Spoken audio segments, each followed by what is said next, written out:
I made this wooden Mosaic sign using only an entry-level desktop CNC, and honestly, this might actually be a faster way of doing it than some of the more traditional methods. So in this video, I'll show you how to make a Mosaic sign, step by step, on a CNC, from design to software to machining, and finally assembling and finishing the sign. Quick disclaimer, I'm a beginner hobby CNC user, and I'm learning as I go. I'll show you some of the mistakes I made along the way, and hopefully you can avoid them. I'm making this sign on the Acme Escarva desktop CNC, mainly to show you that you can make large detailed projects even on an entry-level machine. Acme sent me this machine for a review some time ago, and I'll link both the review and the machine itself in the description. Let's start with the design. I'm using Inkscape for this. It's free, and I find it very intuitive, even if you don't have much experience with vector drawing. Because of the size limits of my CNC, I'm breaking the design into 4 tiles. Together, they make a final size of about 70 by 45 centimeters. I start by designing a single tile using the pen tool. By making larger mosaic tiles instead of lots of small individual pieces, I can drastically reduce cutting time while still keeping the look of a complex mosaic. Once I'm happy with the first tile, I duplicate and mirror it to create the second.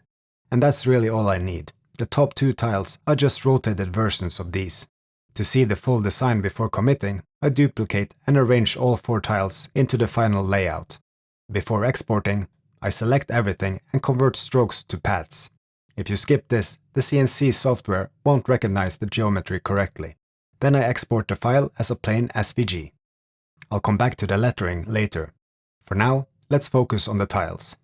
I'm using easel for the cam work, but the same approach applies to most CNC software. Since I only need 2 unique tiles, I set up 2 files and cut 2 of each.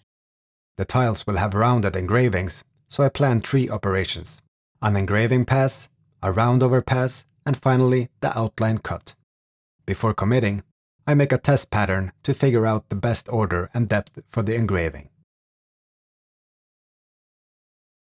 For this project, I'm using 12mm colored MDF for the tiles and 6mm natural MDF for the backplate and the letters. These are easy to get locally and even available cut to size. I'm using just 2 types of bits for this entire project: a 3mm 2-flute upcut, a 3mm and a 4mm roundover bit. I tested a few different approaches for the roundover. Going full depth too quickly put too much strain on the machine, and some combinations left a rough finish. What worked best was a clearing pass with the upcut to about 1.6mm, a roundover pass to 3.9mm, and a final cleanup pass to 4mm. That gave me a very clean result with minimal load on the machine. Once the settings were dialed in, I started cutting the first tile. I'll show all the settings on the screen.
I actually misaligned the workpiece by about a centimeter, but luckily I had enough extra material to get away with it.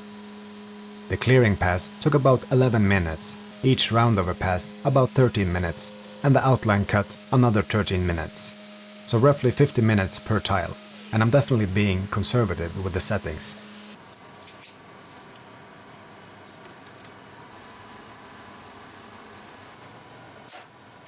I repeat the process for the remaining tiles and finish all 4 in about 4 hours. The machine runs mostly unattended, which means I can work on other things at the same time, and that's a big part of the appeal for me.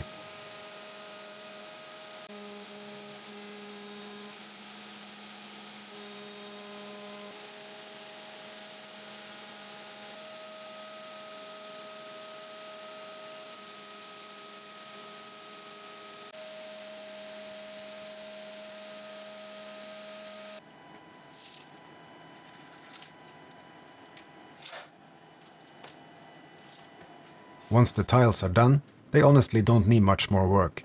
I could sand them, but I don't think it would improve the result much. I glue them onto the backplate and let that cure while I move on to the letters.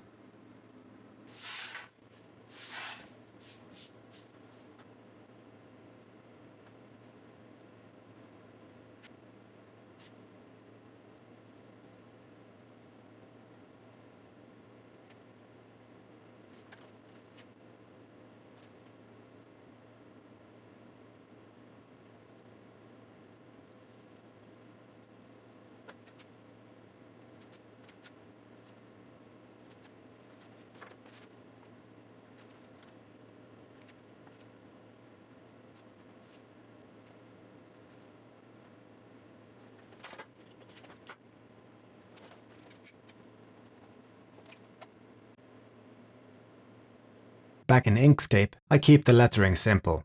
I type Nordic Turning using the text tool, choose a font, and place it on the tile design to dial the size and spacing. Because the letters will be cut individually, I'm not limited by the CNC size here. I convert the text to paths, break them apart, and then recombine inner and outer paths so each letter becomes a single clean shape. After exporting to SVG, I arrange the letters efficiently in easel.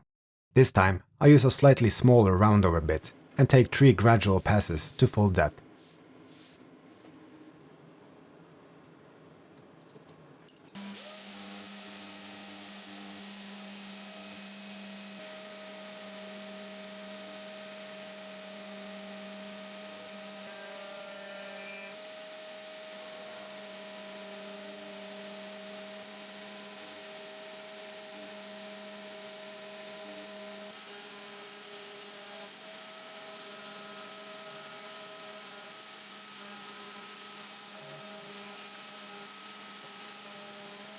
The result is clean and precise, and this is where the CNC really shines compared to a laser or a scroll saw, as you can add the roundover and cutting them in one operation. For the outline cut, I plan to leave a thin layer, flip the material, and finish from the back.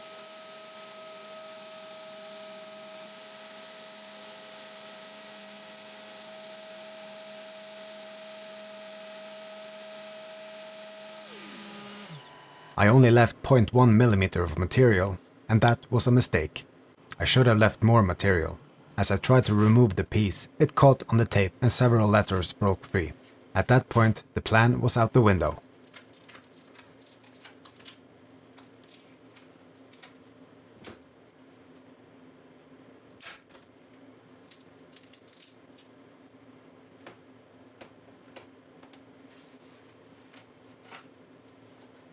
I decided to sand off the remaining material, clean up the broken letters with a Dremel, and hand finish everything.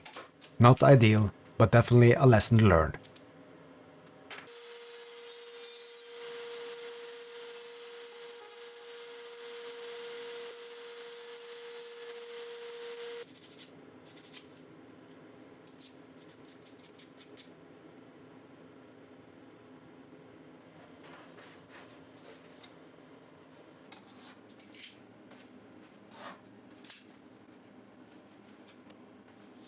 With the tiles and backplate cured, it's time to glue on the letters.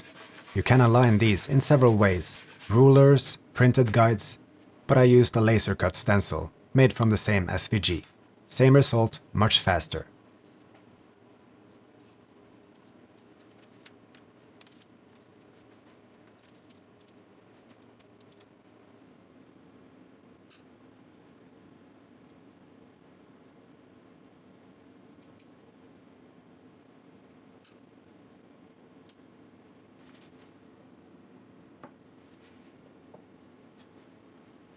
Once the glue is cured, I remove the stencil and apply the finish.